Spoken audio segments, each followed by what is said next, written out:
kafe va restoran uchun kartinkalarimiz bor. Har bir donasi 250 ming so'mdan. Любойni tanlab optim olib ketsanglar bo'ladi. Optim olsanglar yana ozgina kelishtirib beramiz.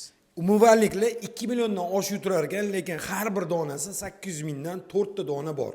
Qaranglar, unitazimiz bor. Unitazimizning krishkasiz narxi 500 ming.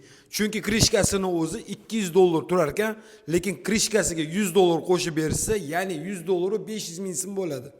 Mana bunaqa lampalarimiz bor. Bularni 6 oy ilgari 50 dollardan olishgan. Ya'ni 6 oy ilgari bo'lsa, ko'p ishlatilmagan hisoblanadi, lekin hozirgi kunda 400 mingdan qilib beramiz. Qaranglar, ventilyatorlar bor, 4 ta dona.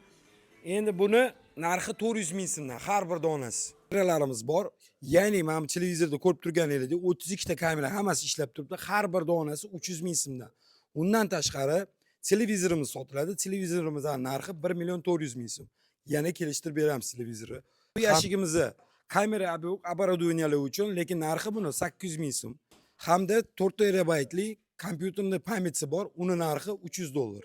Bu shkopimizni qimmatga sotishgan ekan, mana bular ruchnoy работа. Ya'ni buni narxi 350 dollar. Xohlasanglar posuda qo'ysanglar bo'ladi. Lekin bular mehmonga kiyimlarni qo'ydirishgan, ya'ni narsalarni qo'yib, ichkariga klubga kirib ketishgan. Buni narxi 350 dollar.